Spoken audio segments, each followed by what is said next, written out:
The footage begins with an empty porch, trail camera infrared, mounted under the eave on the north face of a farmhouse in the Ouachita Hill country of Polk County, Arkansas. The frame shows cedar board decking, a wooden railing, and a porch swing hanging still in the windless cold. Below the bottom edge of the frame, 3 cinder block steps drop down to a gravel drive. Trees press in close on both sides of the house. The bare canopy of post oak and hickory visible at the limit of the infrared in pale gray outlines against the darker sky. For the first several seconds of recording, nothing moves. Then something enters the left side of the frame.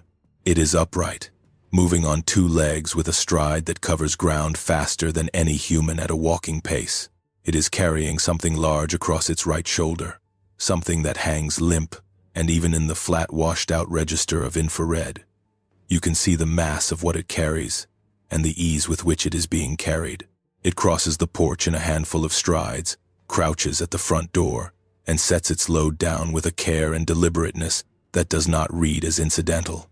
Then it stands, turns, and looks directly into the camera. 2 points of pale greenish-yellow light in the infrared, wide set, sitting forward on a skull that is too long from crown to muzzle for anything standing on 2 legs. The ears rise from the top of the skull, erect and widely spaced, pointed in a way that no human ear approaches.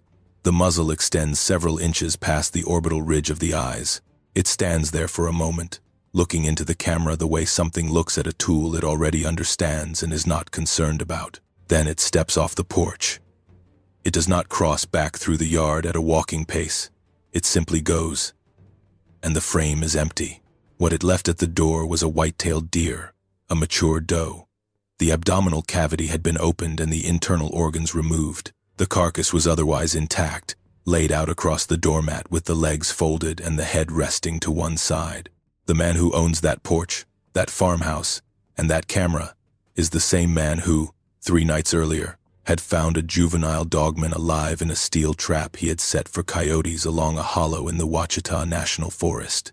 A few miles above where the headwaters of the Ouachitas River begin collecting out of the sandstone and shale drainages south of Rich Mountain, in Polk County, Arkansas. He had stood there in the early morning cold with a No. 3 coil spring foothold trap locked around something that should not exist, and he had made a decision. He released it. 3 nights later, something came to his front door at 2 in the morning and left him a deer. Make sure you subscribe if you haven't. Before we get into it, let me know where you're watching from and if you've had an encounter like this. The man we are going to call Travis spent the better part of 3 decades as a wildlife officer with the Arkansas Game and Fish Commission. He worked the Polk County District, which puts him in some of the most rugged and remote hill country in the Mid-South. The ridgelines above Mena, the hollows running south from Rich Mountain, the creek drainages that feed eventually into the Ouachita River or cut west toward the Oklahoma line. He knows that landscape the way a surgeon knows a body, not from a map, from the inside, from thousands of hours of foot travel, from traplines run in every season for 3 decades, from knowing which ridgeline the deer use after the first hard frost and which hollow floods first after a November rain. He asked us to change his name. Travis is not what his license says. That was his only request. Made plainly. He still runs a trapline in that district. He still has professional relationships with colleagues at the commission, and he is not interested in the kind of attention that comes with what he is about to describe. The location is real. The commission is real. The National Forest is real. Only the name is different, and you will understand why before we are through. Travis retired in his early 60s after a career that touched nearly every aspect of wildlife management in western Arkansas. He worked waterfowl enforcement and black bear population surveys when the bear recovery program in the Ouachitas was still finding its footing. He spent several seasons on feral hog control in the river bottoms south of DeQueen. He ran nuisance predator work, trapline training, and depredation responses across Polk and the adjacent counties for most of his tenure. He is the kind of officer whose colleagues at the agency called when they had something in the field that did not match the manual, because Travis had seen enough of the Ouachitas that his judgment about what belonged there carried weight. He has a property on the western edge of Polk County, several hundred acres of mixed timber and cleared pasture bordered on the south by national forest land. He and his wife June have lived there through droughts and ice storms and the kind of winters that come down off rich mountains sideways and shut the gravel roads for days at a stretch. Their children are grown and scattered to different parts of the state. The place is quieter than it used to be. Travis does not seem troubled by the quiet. He built his career on going out alone into places most people avoid after dark, and the habit of that solitude is not something retirement undoes. Quick thing before we get into it. I have a book coming out. It's called the Bigfoot Codex. It's a compilation of all my research and findings. It's kind of my baby. So if you want to check it out, link's down below. Now let's get you back to the video. He still runs a short trapline in the fall. Not commercially. He describes it as staying current. The coyote pressure on his neighbor Kent's cattle had been climbing for 2 seasons, running, and the trapper's certification he had renewed for 30-odd years was not something he intended to let lapse because he had traded a badge for a pension. The trapline ran about 3 miles south of his property line, following a creek hollow down into the National Forest on a route he had worked for years. Dirt and sandstone outcroppings, white oak and shortleaf pine on the higher ground, cedar and sycamore dense along the creek. He ran it every other morning during the season, checking number 3 coil spring foothold traps at the natural crossings and funnels in the drainage, baited for coyote and bobcat. The Ouachita Mountains are not the Rockies. They do not announce themselves. They are old mountains, eroded over 300 million years from something much higher, ground down now to long, parallel ridgelines running east to west across western Arkansas and southeastern Oklahoma, separated by hollows and creek drainages cut through sandstone and chert. The highest point in the Arkansas Ouachitas is Rich Mountain at 2,681 feet. By Western standards, that would barely qualify as foothills. But the Ouachitas are not about elevation. They are about density and darkness. The understory is thick. In the creek bottoms, sweet gum and cedar and muscadine vine grow so close together that off-trail movement requires constant negotiation. At night, in the sections of the Ouachita National Forest, where no paved road comes within 4 miles, the darkness has genuine weight. The National Forest covers approximately 1.8 million acres across western Arkansas and a portion of southeastern Oklahoma, making it the largest national forest in the Mid-South. The Ouachitas River drains the southern face of Rich Mountain and runs southwest through Polk County toward the Oklahoma border. The word Ouachitas comes from a French corruption of an older name, translating roughly as Skull Crusher, a reference to what the river does to watercraft at high flow. Above those cascade features, the drainage is quieter. Small tributary hollows collecting cold, clear water out of the forested slopes, bordered by creek bottom cover that concentrates wildlife. Deer trails run the banks. Bear scat shows up in the mast seasons. Bobcat work the rocky overhangs. The hollow Travis ran his trapline through is exactly this kind of terrain. Productive, remote, and, in his experience across 3 decades, comprehensible, or it had been, until 8 years before the November that changed everything.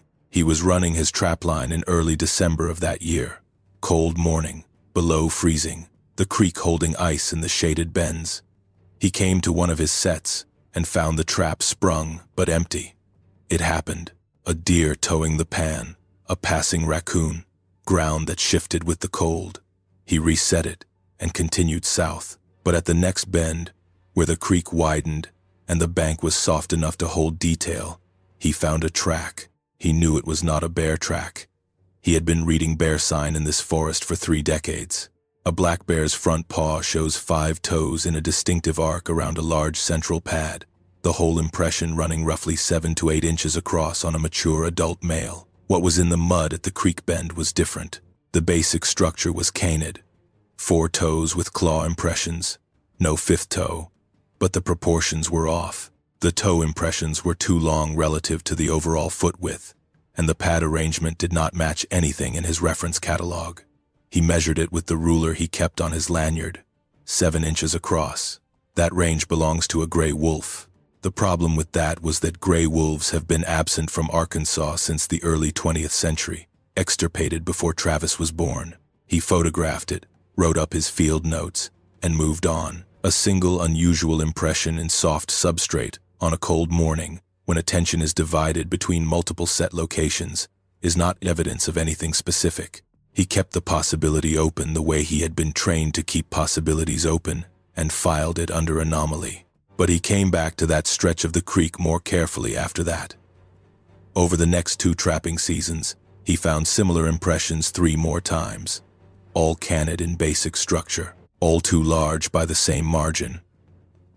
And twice, in conditions where the substrate held enough detail to read gait, the stride pattern was wrong. The rear foot was not direct registering into the front track the way a coyote or fox moves when it wants to travel efficiently. It was landing behind and outside the front foot, with an interval between tracks that did not correspond to any 4-legged animal at those foot dimensions. He wrote the measurements down. He did not know what to make of them. He kept running the line. What changed in the year after the unusual tracks was not the tracks themselves, but his dogs. He keeps 2 blue-tick coonhounds, working dogs bred for exactly this kind of terrain: hillside timber, creek bottom cover, pursuit of game through whatever the Arkansas Ouachitas put in front of them. Both dogs had gone into that hollow after bear and coon without hesitation across the years. They were not animals that required encouragement. They went where Travis pointed them and sorted it out when they got there. Beginning the fall after the first unusual track, both dogs started refusing the back fence line at night. He would take them out after dinner, and at the point where the yard ended and the National Forest boundary began, they stopped, not with the agitation of dogs that have smelled a specific animal and made a working decision about engaging it. With a flat, seated refusal he had never seen from them before. Ears up, hackles raised, looking south into the hollow. Not barking, not whining, just looking. He tried calling them through. He tried leading them. During the day they ranged freely past the fence line and showed no hesitation at all. After dark, the fence was a wall. He mentioned it to June. She said maybe there was a coyote den using the hollow, and the scent was carrying up to the fence line at night when the air settled. He said that was possible.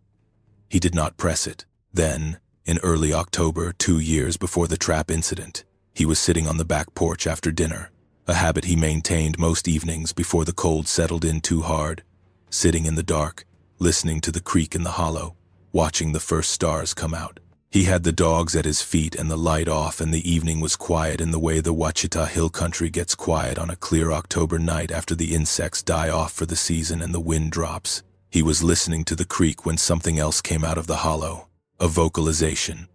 Low, carrying an oscillating quality that moved through registers he felt in his chest before his ears had fully registered it as sound. It rose from a bass frequency that he estimated as below any coyote he had encountered across 3 decades of predator work, sustained for several seconds, then fell and cut off cleanly.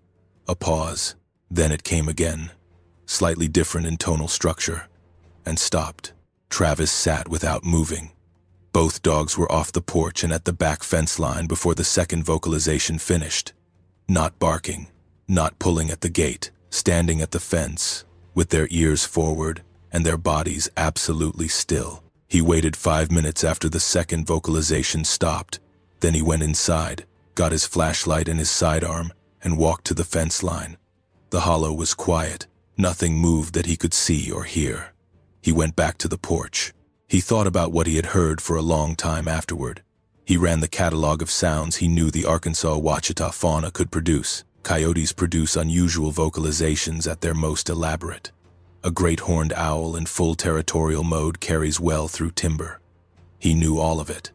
What he had heard did not fit any of it. The bass frequency was too low for any coyote. The oscillating structure was too organized for any owl vocalization he had encountered in 30 years of field work. The way it carried through the hollow at night, clear and directional with no apparent distortion, suggested a large body cavity producing it from close range. He did not report it. He had nothing to report. And he did not tell June, because what he had heard was going to sound, described out loud, like something he could not stand behind professionally. He was the person in Polk County who identified things correctly. He was not going to volunteer information that would require him to say he could not identify what he had heard. In the years between that first vocalization and the November morning at the trapline, he heard the sound 5 or 6 times more, always at night.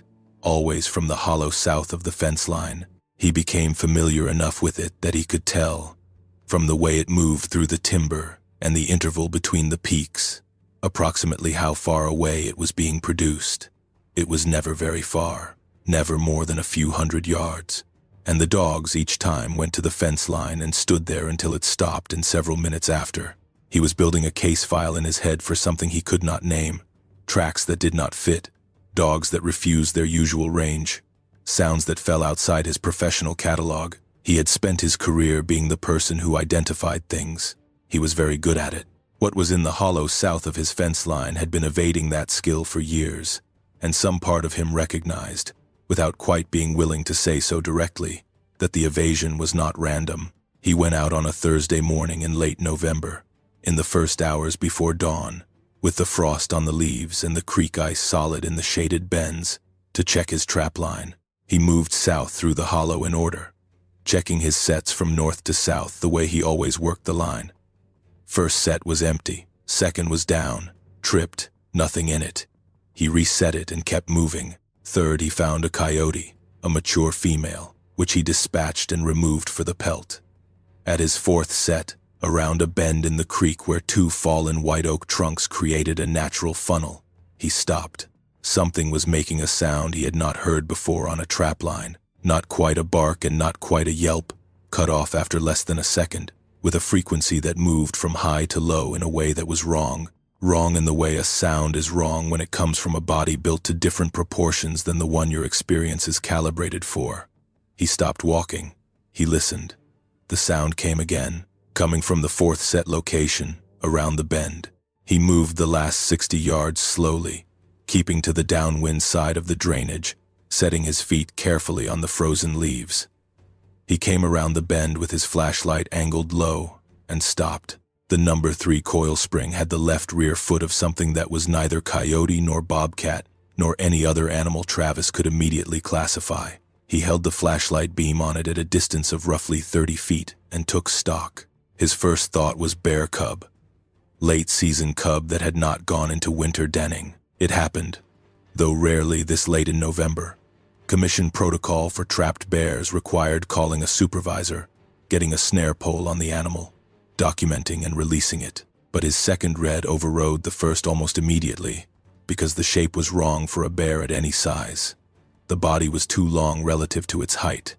The legs were proportioned differently, and the animal was doing something that no bear cub does when restrained. It was pulling against the trap cable in short, rhythmic intervals.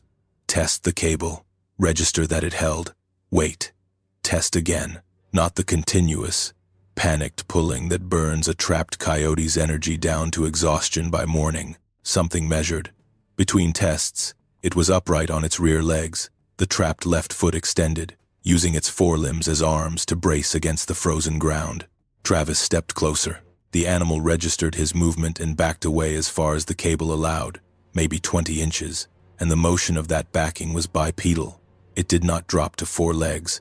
It moved on 2, keeping the trapped foot extended and its arms out for balance, backing the way a person backs when something moves toward them and they cannot run. He stopped at roughly 20 feet. He wanted a better look at the head. The skull was large relative to the body and proportioned differently from a bear cub's rounded cranium. The face was canid, the muzzle extended forward from the skull with the slope from brow to nose he associated with large canids.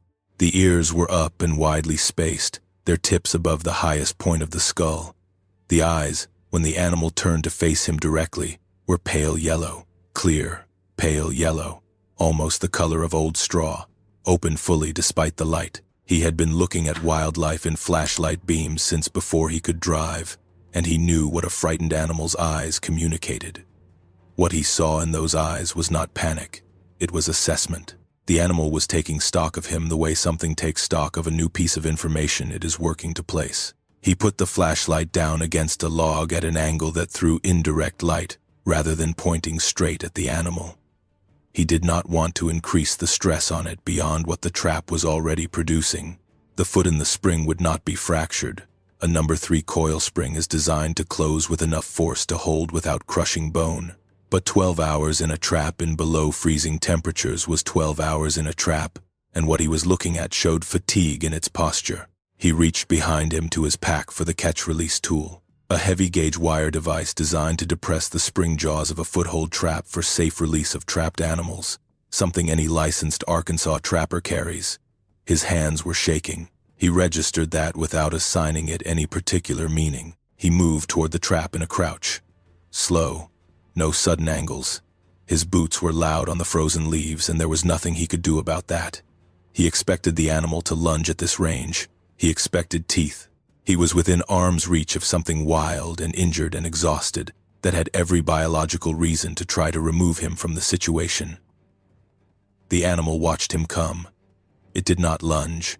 It watched him with its weight settled back against the cable, its pale yellow eyes tracking him without the whites showing, its forelimbs holding it upright. He set the release tool against the spring jaws of the trap. He pressed down. The jaws opened. The animal did not immediately move. It held its position for one full breath. Then it went. Not toward Travis. Sideways, around him. And the speed of it was unlike anything 12 hours in a trap should have left in reserve. It dropped to 4 legs within 2 strides and hit the brush line at a velocity that had it out of his flashlight range and through the cedar thicket in the time it took him to straighten up and turn around. He heard it moving through the frozen leaves for 3 or 4 seconds. Then, silence. He stood alone in the hollow for a long time. The flashlight was still propped against the log. The trap lay open where the spring jaws had released, in the soft silt at the margin of the frozen creek. Within the area where the animal had been standing while he approached, there were impressions. He took 6 photographs with his phone before the improving daylight changed the evidence, and then he pulled the entire trap line. Every set, every cable stake, 52 pounds of steel on his pack frame, and he did not stop to reconsider once he started moving north toward the truck. He sat at the kitchen table with a cup of coffee that went cold before he touched it. June came in from outside, read his face in the way of more than 30 years of marriage, and asked what had happened. He said he had found something in the hollow that he needed to work through on his own for a bit. She looked at him for a moment and said all right, and went back to her mourning. He thought about it for 3 days. He revisited his recollections with the same deliberateness he had spent a career applying to field evidence. He went through every species on the Arkansas Game and Fish Commission's mammal registry. He considered deformities, hybrids, escaped captive animals. He went back out the following morning, before the frost thawed, and photographed the track impressions again from multiple angles. The best 2 impressions showed the canid toe configuration clearly, and showed the stride pattern that had bothered him from the first unusual tracks years earlier, the rear foot landing outside and behind the front foot, bipedal gait. He did not call anyone. He had no one he was certain would hear what he had to say, without the conversation becoming a problem for him professionally. And in the absence of what to do with the information, he kept it close and waited to see what the next 3 nights brought. On the 3rd night, he woke at 2:43 in the morning to the sound of weight on his front porch steps. 2 footfalls. Slow, deliberate, spaced too far apart for a raccoon, and carrying more weight than any 4-legged animal that had business on a residential porch at that hour. June did not wake. Travis reached for the flashlight on his nightstand and lay still, listening. Nothing followed the 2 footfalls. No further weight on the steps. No sound from the porch itself. After 10 minutes, he got up. He did not turn on any lights. He went to the front bedroom window and looked through the gap in the curtain. The porch railing, the gravel drive, the tree line. No visible movement at the drive's edge. No shape in the yard that he could see. He could not see the porch surface from the bedroom window at that angle. He stood at the window for 10 minutes, then went back to bed and lay awake until the sky began to gray. He was out the door before June stirred. The doe was on the doormat, legs folded, head resting to the left. The body settled into the cedar boards. The abdominal cavity was open and the organs were gone. The carcass was otherwise clean. No blood trail across the porch. No drag marks on the steps. Whatever had carried the animal to the door had brought it already opened. The viscera removed. She was not stiff. Rigor had not begun. The temperature had not dropped below 28 degrees that night, and at that temperature a deer carcass begins to stiffen within several hours. The doe had been killed recently. Her weight, Travis estimated between 90 and 100 pounds. Something had carried that across his yard, up 3 cinder block steps, and set it at his front door. Travis stood on the porch steps looking at the deer long enough for the sky to go from gray to orange to full morning light. Then he went inside and told June everything. He did not tell it in an organized way. He told it the way a person tells something they have been carrying alone for 3 days and can no longer justify carrying by themselves. The hollow, the trap, the morning in the frozen hollow, and the thing that had been in the trap, and what it had looked like, and what he had done. The 3 days of silence, and then the 2 footfalls on the porch steps at 2:43 and the deer on the doormat. June listened without interrupting. She is a practical woman, raised north of Mena in a household that treated the National Forest as a working part of the landscape rather than a recreational backdrop. She did not disbelieve him. She did not immediately confirm it either. She asked if he had checked the trail camera. He said not yet. She said go check it. The cutback attack camera under the porch eave had recorded a motion event at 2:28 in the morning. The recording showed what we described at the start of this account: the upright figure crossing the porch with the deer across its shoulder, the placement at the front door, the turn toward the camera, the pale greenish-yellow eyeshine, the departure. The whole sequence lasts less time than it takes to process what you are watching. June watched the playback on the camera's LCD preview screen twice. She set the camera on the kitchen table and looked at Travis. He said nothing. She said he should make a bigger pot of coffee. He said that sounded right. Travis reviewed the trail camera footage repeatedly across the following days with the systematic attention he had spent 30 years developing in the field. Each viewing produced something he had not fully registered before. Not because the footage improved, but because his brain was processing it differently once the initial jolt of it had receded, and he could look at it more as a professional than as a man trying to absorb something that had been sitting on his front doormat. The first thing he worked to quantify was the animal's size. The porch railing stands 42 inches above the deck boards. The figure on the camera footage cleared the top of that railing on the porch deck. At the far end of the porch, its head was visible above the railing by what Travis estimated at 6 to 8 inches, accounting for camera angle and distance. Working from those measurements, he calculated a standing height somewhere between 7 feet and 7 feet 4. He said those numbers a few times in our conversations as if testing whether they stayed credible each time he stated them. They did. The stride across the porch. He paced the distance from the top step to the front door. 25 feet. 4 strides. A step length just over 6 feet. At a walking pace. The deer, a mature white-tailed doe in Polk County in late November, at peak fall weight, would run somewhere between 90 and 115 pounds, field-dressed weight varying with frame size. Travis estimated this one toward the lower end of that range by comparison to deer he had handled across 30 years. She had been killed within a few hours of appearing on his porch, based on the state of the carcass and the night's temperature. The nearest creek bottom where a deer of that size would likely be taken at that time of year was roughly 1.25 miles south, through terrain that included 2 creek crossings and a sandstone ridgeline with a 40-foot vertical rise. Something had carried her through 1.25 miles of November hill country in the dark, and set her at his door without making any sound he heard, until those 2 careful footfalls on the porch steps. He turned to the footage again that evening. He focused on the moment before departure, the turn toward the camera. He paused it as well as he could manage on his laptop. The cutback's infrared image was not high resolution. It is a field camera, not a surveillance device. And the infrared illumination at that range produced a flat, somewhat grainy image.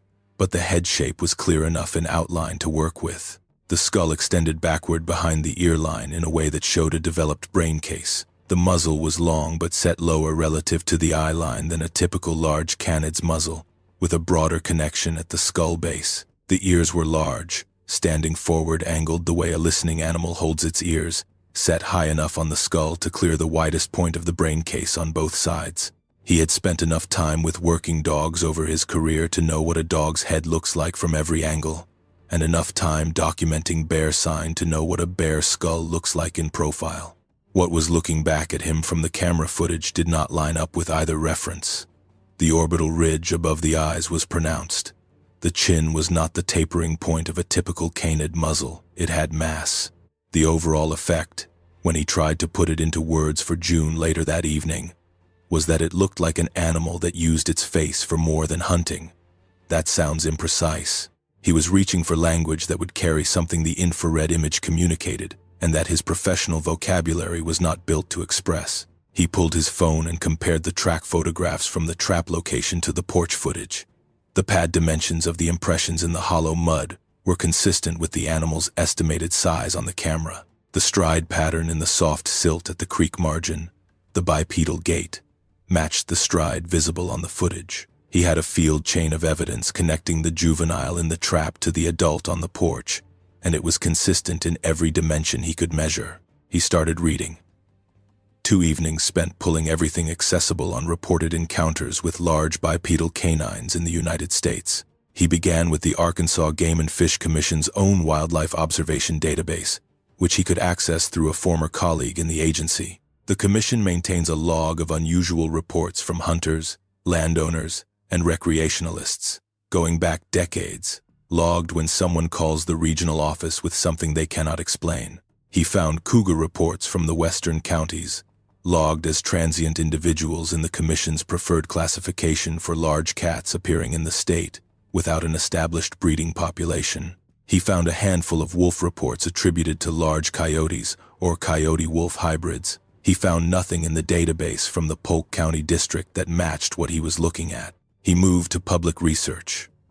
Linda Godfrey had spent 3 decades collecting accounts from witnesses who had encountered large bipedal canines across the United States. Her work began with the Bray Road encounters in southeastern Wisconsin in the early 1990s and expanded to include encounters from across the Midwest and beyond. Her case files include accounts from the southeastern United States, from Arkansas and Tennessee and the Alabama Hill Country, describing behavioral characteristics consistent with what she documented farther north: nocturnal activity, association with remote drainages, territorial behavior that prioritized warning over physical engagement, and intelligence that did not fit standard wildlife management frameworks for any classified species. Travis read her case summaries with the analytical attention he would give field evidence. He had not used the word dogman in his own thinking until those first days of reading, and then he used it the way you use a word that has been waiting for the right thing to attach to.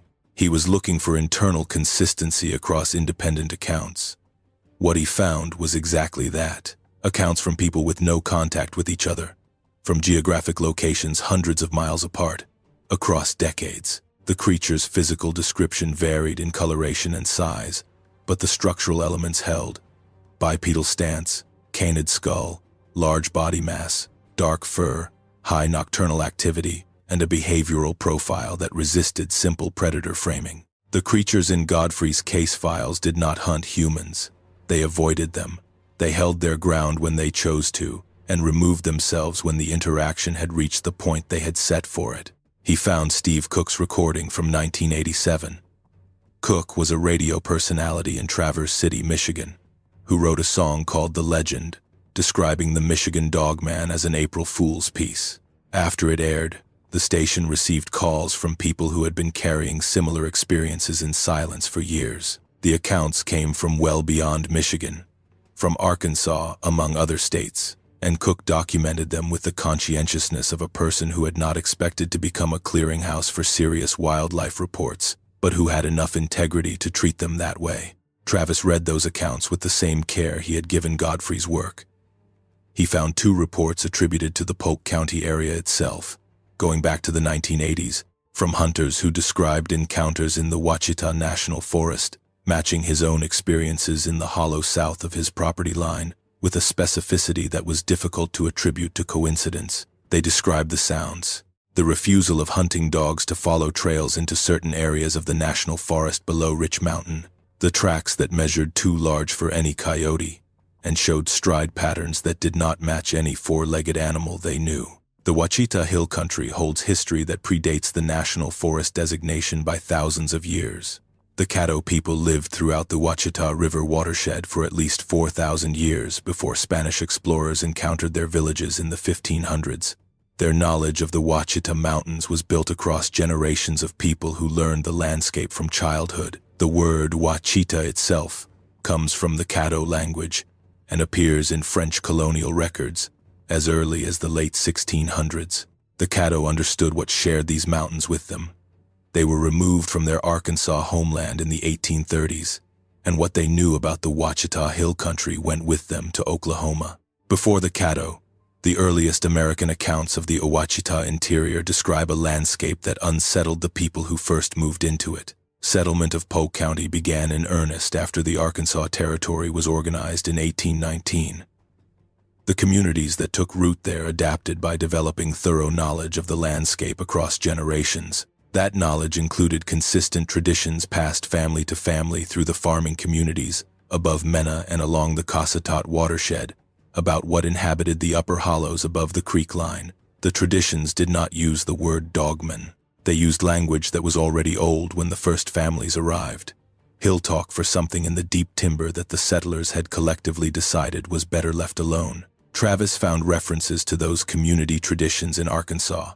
Folklore archives material documenting oral traditions from communities across the state. The entries from Polk County include scattered references to large animals in the National Forest timber described by local informants in terms consistent with bipedal canine characteristics. Travis read them as field reports rather than folklore. The behavioral descriptions, nocturnal, associated with creek bottoms below certain ridgelines, producing vocalizations that did not match classified species, matched what he had been observing in the hollow south of his fence line for the better part of a decade.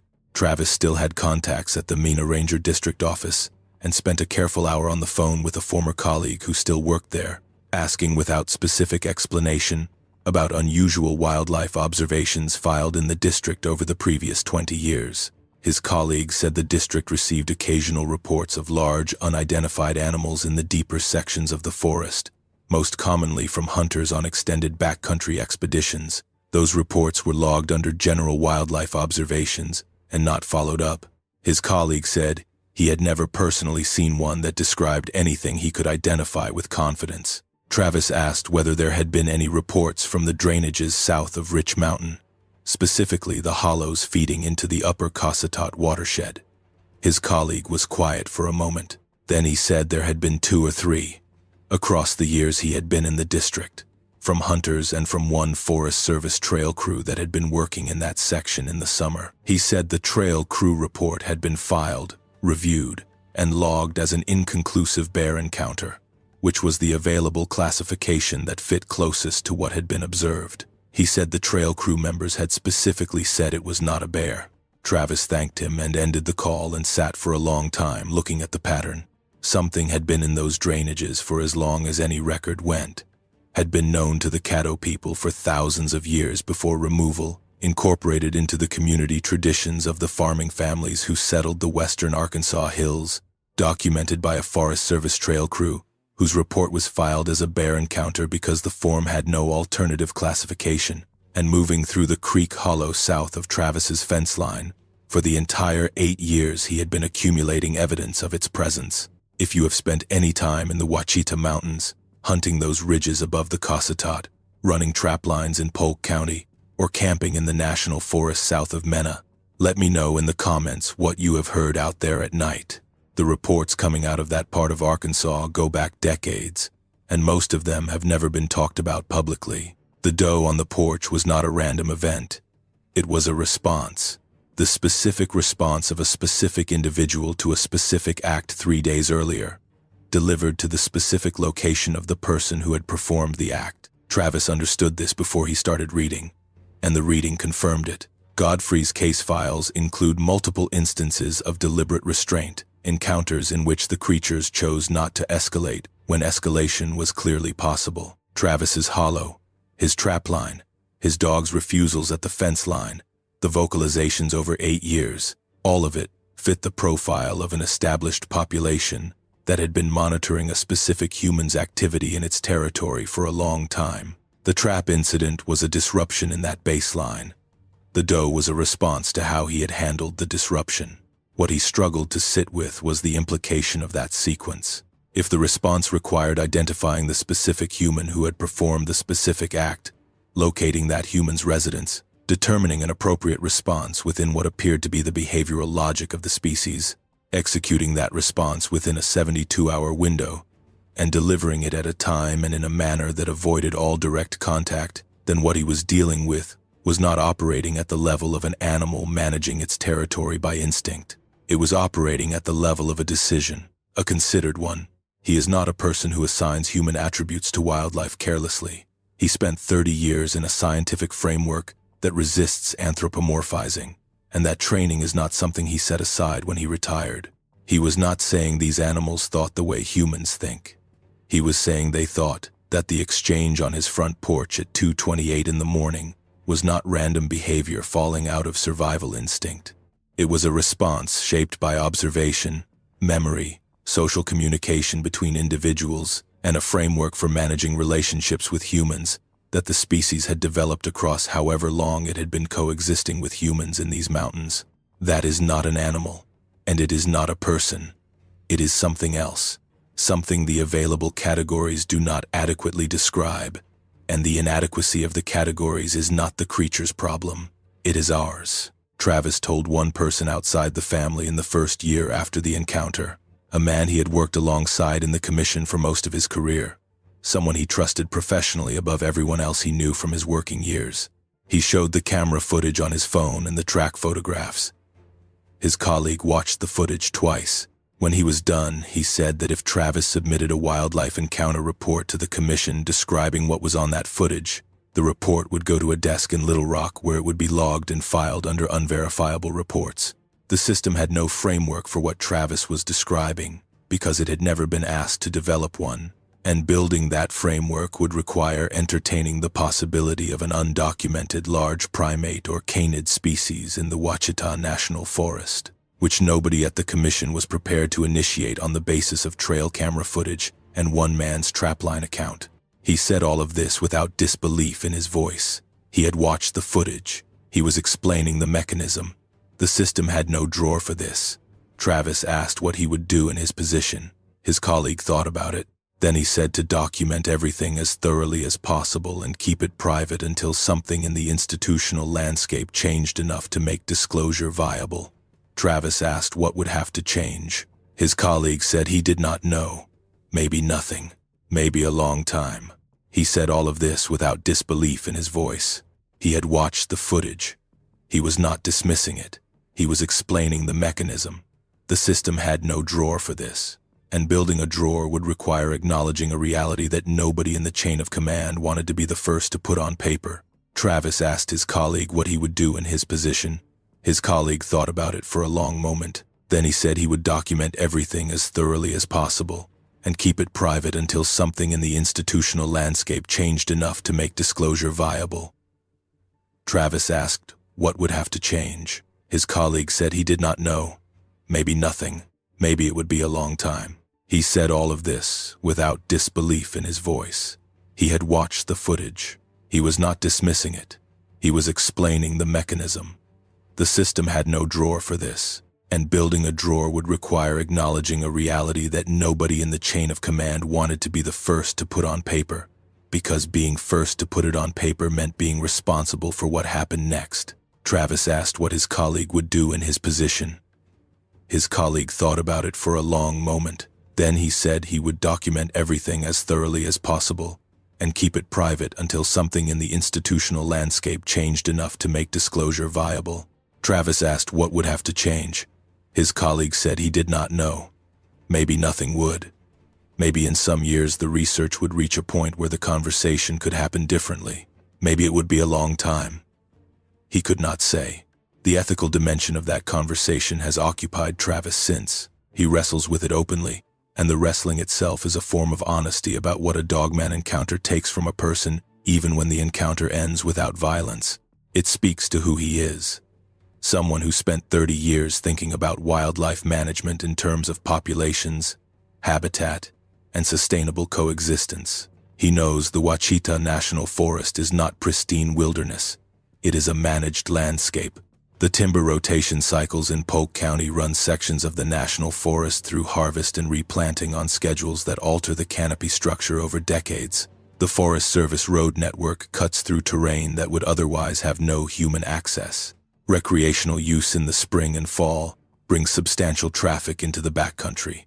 He also understands the argument on the other side, and he does not pretend otherwise. He thinks about it. If someone unfamiliar with what is in those hollows encounters one of these animals unexpectedly, a hiker who takes a wrong turn, a hunter alone below Rich Mountain at last light, the outcome depends entirely on how the person responds. The intelligence and deliberate restraint the animals have shown toward Travis might extend to that stranger, or might not. A stranger startling them in the dark, or a hunter who reads the encounter as a trophy opportunity, could produce a confrontation that would not end well for either side. He holds that concern alongside his decision not to disclose. He does not have a resolution for it. Publicity would strip that strategy away in a season. The creatures had no defense against 200 people with drone cameras saturating a 20-square-mile section of the National Forest. They would be found, harassed, possibly killed, possibly driven out of territory they had held for longer than any record Travis could locate. The 3 days he had carried the knowledge after the trapline encounter, he had been moving toward the conclusion that he was not going to report this. The doe on the porch did not change that conclusion. Something had assessed his behavior across 3 days, decided he was not a threat, and offered him what appeared to be an appropriate reciprocation within its own behavioral logic. He was not going to repay that by setting off a chain of events that ended with a fish and wildlife team descending on the Ouachitas Hollow. He also understands the argument on the other side, and he does not pretend otherwise. He thinks about it. If someone unfamiliar with the area and unfamiliar with what is in those hollows encounters one of these animals unexpectedly, a hiker who takes a wrong turn off a Forest Service road, a hunter alone in the timber below Rich Mountain at last light, the outcome depends entirely on how the person responds. The intelligence and deliberate restraint the animals have shown toward Travis might extend to that stranger, or might not. Travis does not know. He has never seen them encounter anyone other than himself, and himself with the specific context of the trapline exchange as background. A stranger startling them in the dark, or a hunter who reads the encounter as a trophy opportunity rather than a territorial warning, could produce a confrontation neither side wants, and that would not end well for either. He holds that concern alongside his decision not to disclose, and he does not have a resolution for it. June's handling of the knowledge has been more straightforward than Travis expected. She is not a person who requires extended framework adjustment before accepting new information. She watched the camera footage twice, and then she asked what Travis thought they should do about it. He said he was not sure they should do anything about it at this point. She said that was probably right. The thing that had left the deer at the door had not threatened them. It had done the opposite. They should leave it alone the same way they would want to be left alone and see what came next. He'd said that was where he had landed. She said good. They went on with their morning. What she has noticed since, and what she told Travis about over the following months, was less dramatic than she expected. The dogs still refuse the back fence line at night. That has not changed. The hollow still produces the vocalizations occasionally, on still evenings when the air settles and the sound carries. She hears them from the porch now rather than learning about them secondhand, because Travis stopped filtering what he heard before reporting it to June. She said the sound was unlike anything she had an existing category for, and that hearing it in person rather than having it described was a different kind of experience. She said she understood now why the dogs planted themselves at the fence. She also said something that Travis has thought about a number of times since. She said that if the things in the hollow had wanted to harm them, they had been given opportunities across the years they had been living adjacent to that hollow. The dogs alone, going out at dusk in the years when the fence refusals were still new. 2 coonhounds pushing into the hollow margin in the early evening while Travis was finishing dinner indoors. Whatever was in that hollow could have taken his dogs at any point across those years, if taking them had been the goal. They never did. Now Travis needs to tell you about something he kept in a separate cabinet for 10 years. Something he had not told June, and had not told his colleague, and had not told anyone. He opened it for this account because the Porch incident had made the inventory of withheld observations into a coherent document rather than a collection of anomalies he could keep separate indefinitely. It was a late October afternoon, roughly 10 years before the trap incident. Travis was driving a Forest Service road south through the National Forest, checking game cameras for the Commission's annual deer population survey on a route he had driven dozens of times. The light was going, the ridgeline to the west already cutting into the base of the sky. He came around a gradual curve and stopped because something was in the road. It was crossing from left to right, from the hollow side to the higher ground on the opposite slope. It was on 2 legs, moving at a pace that covered the road width in 4 strides, and was into the timber on the right side before Travis had time to apply any analytical thought to what he was seeing. He registered, large, over 6 feet, probably closer to 7, bipedal, with a stride that covered ground at a pace he had no reference for in a 2-legged animal, dark furred across the visible portions of the back and shoulders, and the head, which he saw in profile for perhaps 2 seconds, canid. There was no alternative classification he could reach for in that light at that distance, roughly 65 yards, with a windshield between him and it. As it crossed the road, it turned its head, not its whole body, just its head, in a lateral rotation while continuing to move forward. It turned its head and looked at the truck. At Travis, the look lasted perhaps 1 second, then it was in the timber on the right side of the road and was gone. Travis sat with his foot on the brake and the engine running for 15 minutes. Heart rate elevated, hands steady.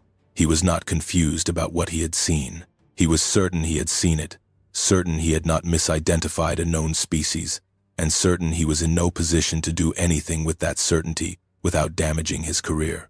He drove back to Mena, filed his game camera inventory at the district office, said nothing about the road crossing to the 2 colleagues finishing their day at the office, went home, ate dinner with June. She asked how the day was. He said it was fine. Good sign on the cameras. He measured the road width at the crossing point the following week. 32 feet, 4 strides, 8 feet per stride at a pace he would describe as brisk but not running. He wrote the number down.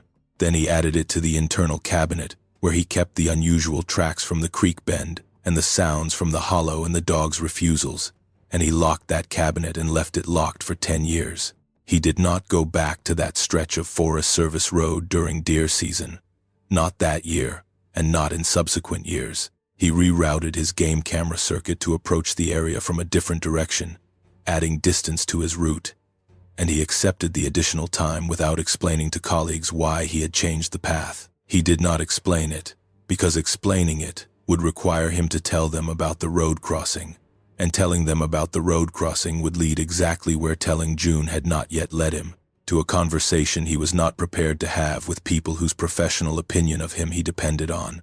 For 10 years, Travis drove that same internal road every fall for deer surveys, and gave the particular curve in the road a specific quality of attention without letting that attention become visible. He always drove it a little slower than he needed to. He always checked the tree line on both sides before he rounded the curve. He never saw anything.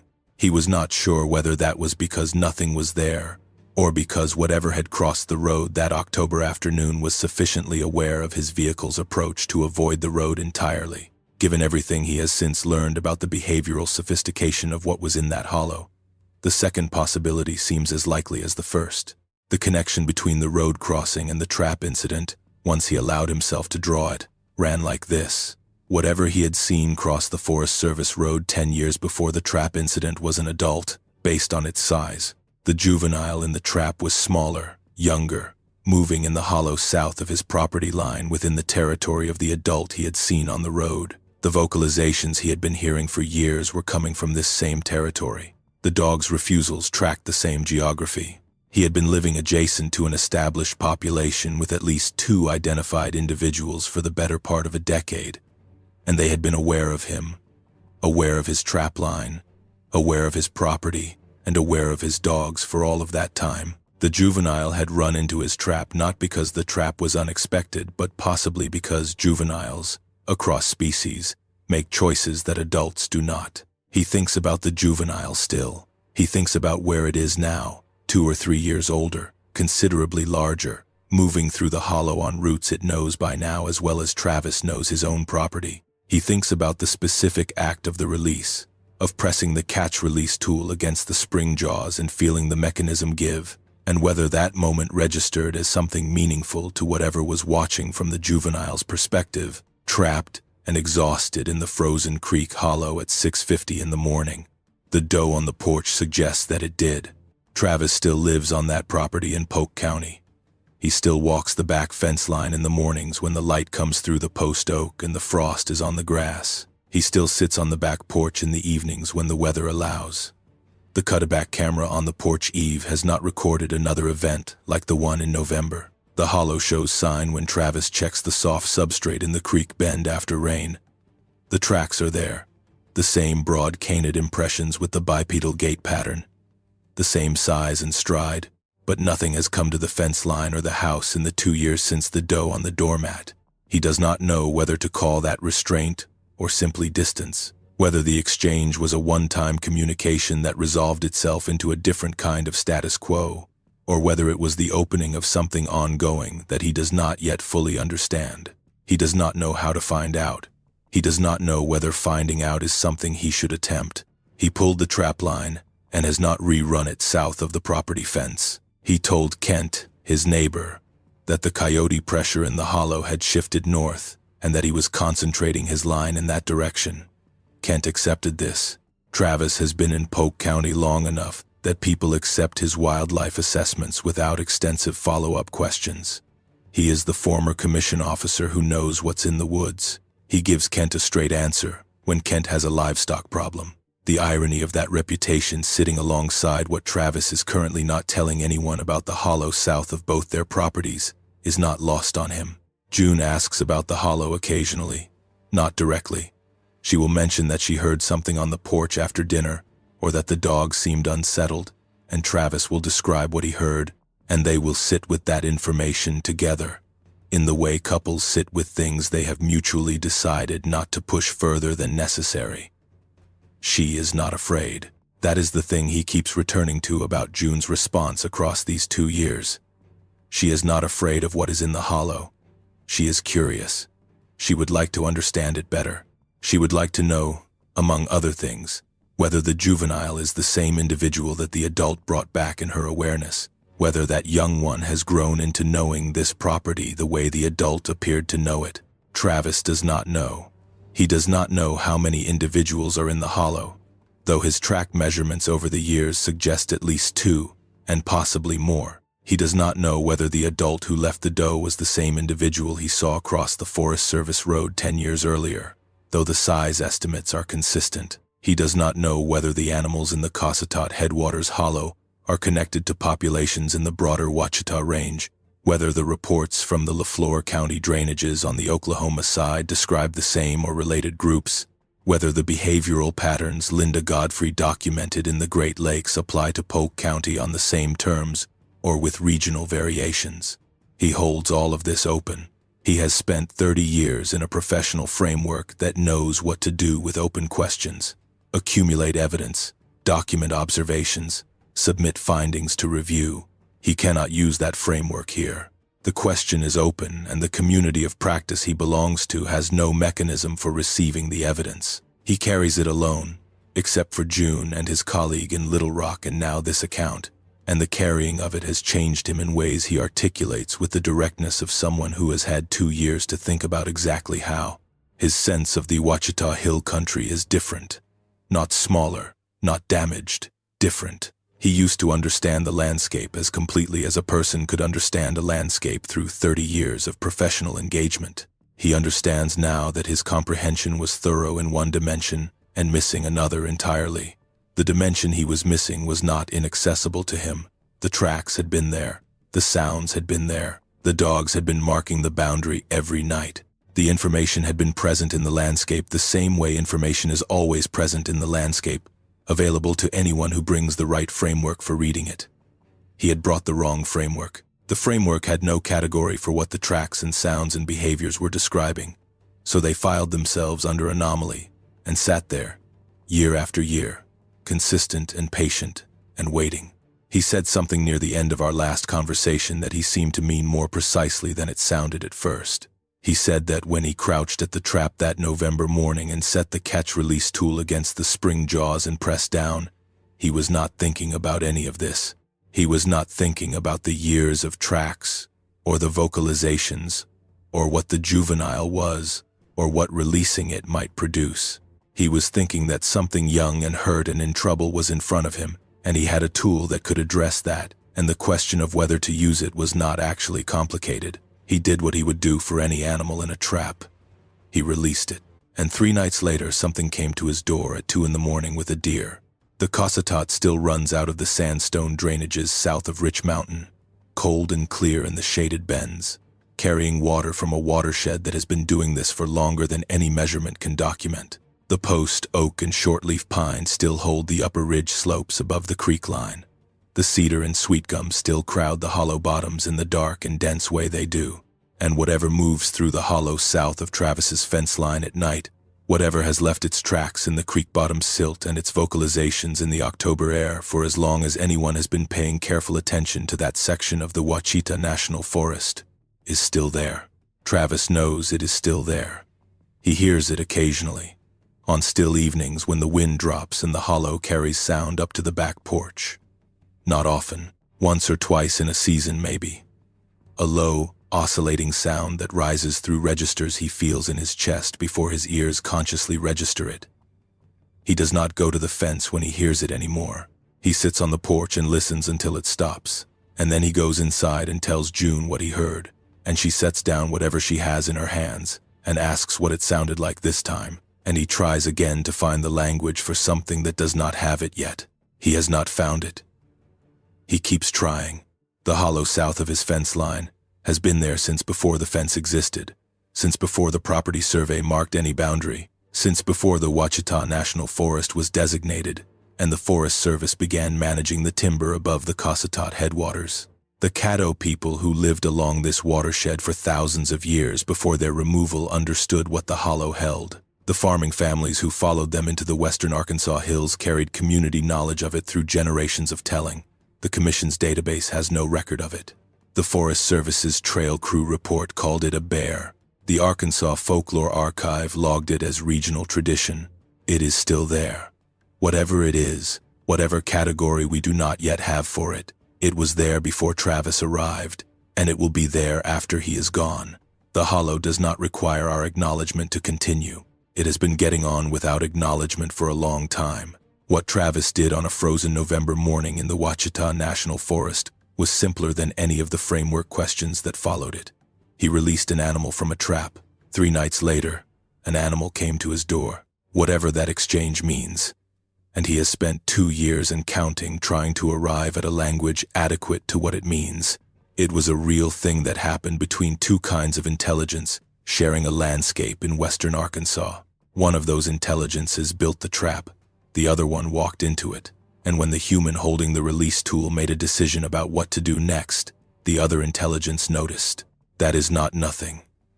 Whatever else it is or is not, that is not nothing.